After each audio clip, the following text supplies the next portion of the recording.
Welcome to All Things Missing and Lost. In our channel, we explore people and things and cities that have gone missing. Some of them found, some of them never ever found.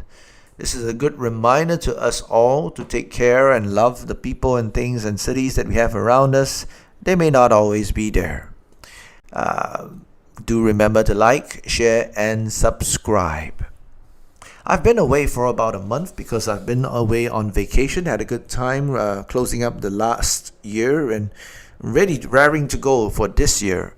So we're a bit behind in our weekly videos, but nevertheless, here we are back on track.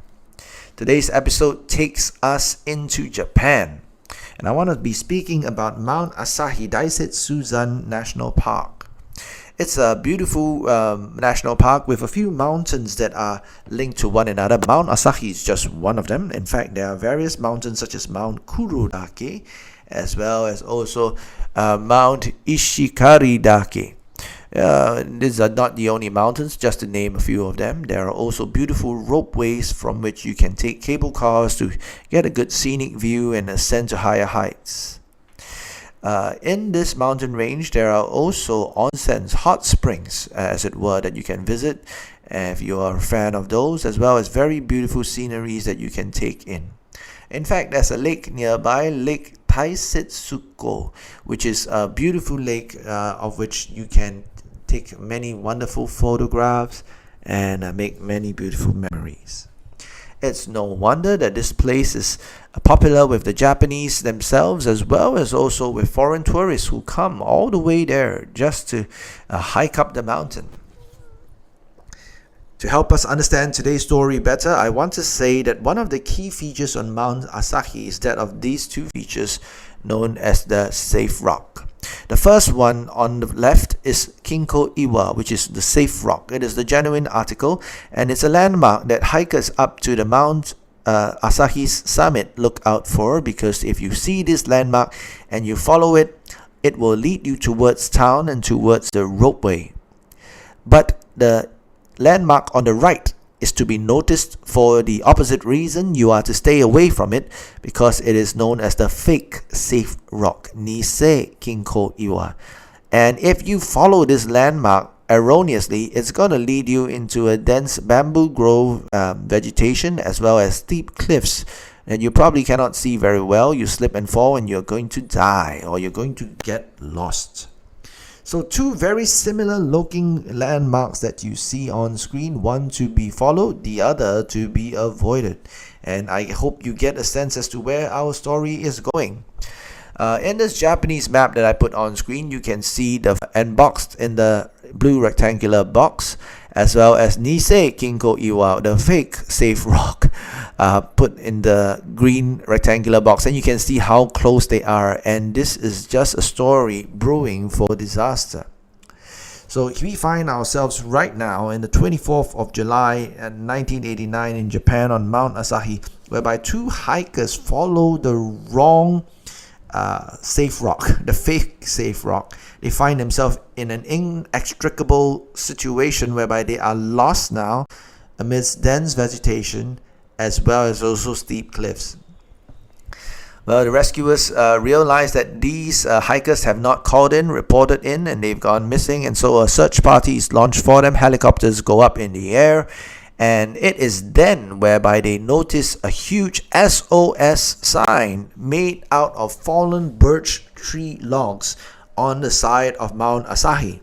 And it is when they notice these large fallen birch tree logs laid in the formation of the word SOS that they notice the two hikers who had gone missing waving their hands nearby. So they airlift them to safety, and they bring them, and everyone's rejoicing. And while they debrief these two hikers to discover how they got lost, how they got into the situation they were in, they speak about the SOS sign. And the two hikers said, no, we did not make this SOS sign at all. The rescuers now panicked. Who then made this SOS sign? Surely there can't be more lost hikers on that mountain. Immediately they go right back up in the air and fly back to that zone and try to discover if there are any more hikers who might be wounded or lost. When they descend upon the site, they discover that there are no additional hikers, but they do discover that there are human remains, skeletal fragments on that spot where the SOS sign was. And also some of these bone fragments were fractured before the point of death, as they find out from later analysis. They also find hiker belongings stuffed into one of the tree hollows that are nearby. And they discover that these SOS logs that have been laid out are actually quite old. In fact, later analysis would find that these logs could have been set up as early as 1987, 2 years prior to the current date. In fact, when they dig through the human belongings that are stuffed into the tree, they find an ID for a male hiker named Kenji Iwamura. A search of the records shows that he's a 28-year-old office worker who had gone missing since 1984. But before we talk more about Kenji Iwamura, we want to talk a little bit about this SOS sign.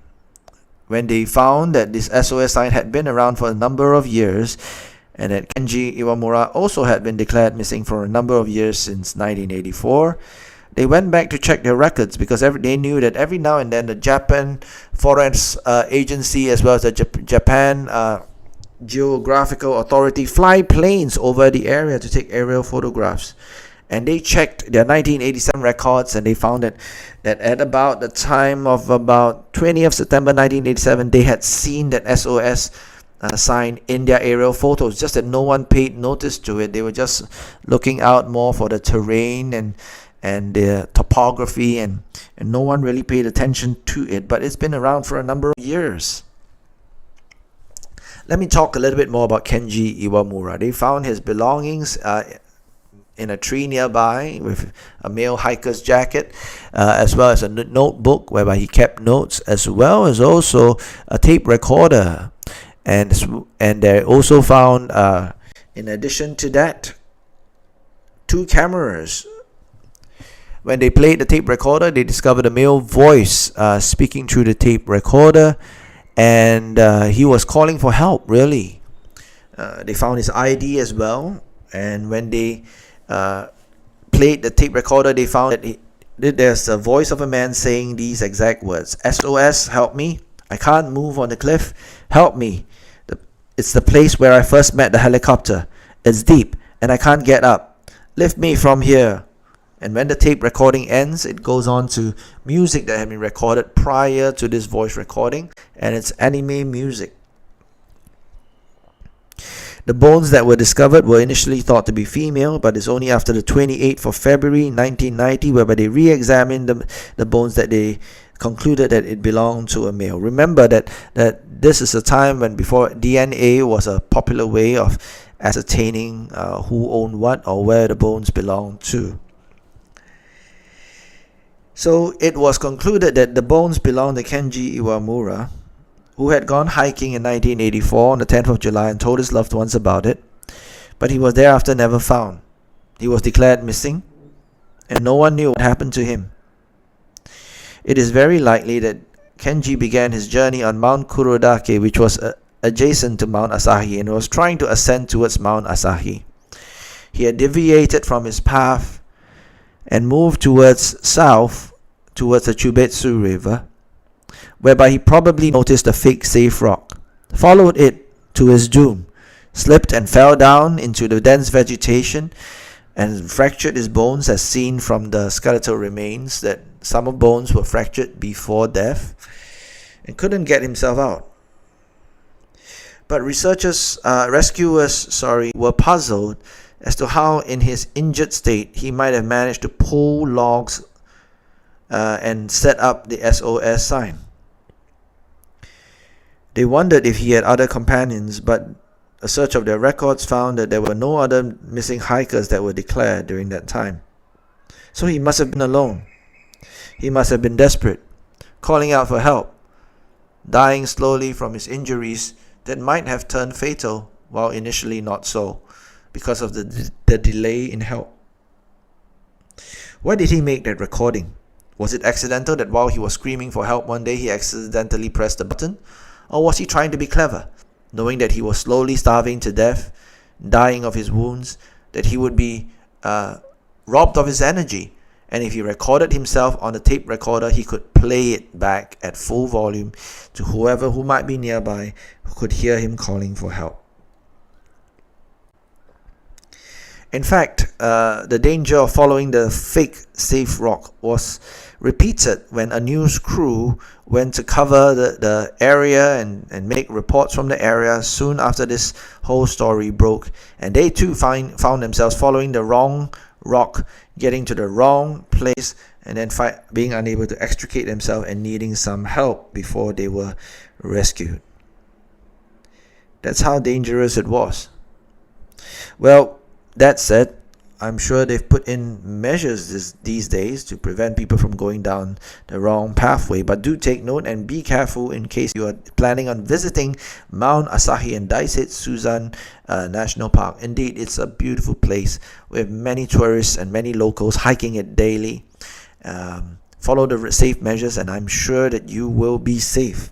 Enjoy yourself if you're going, but if you're not, pray for those who are already there. Join me again next week in episode 8 of All Things Missing and Lost.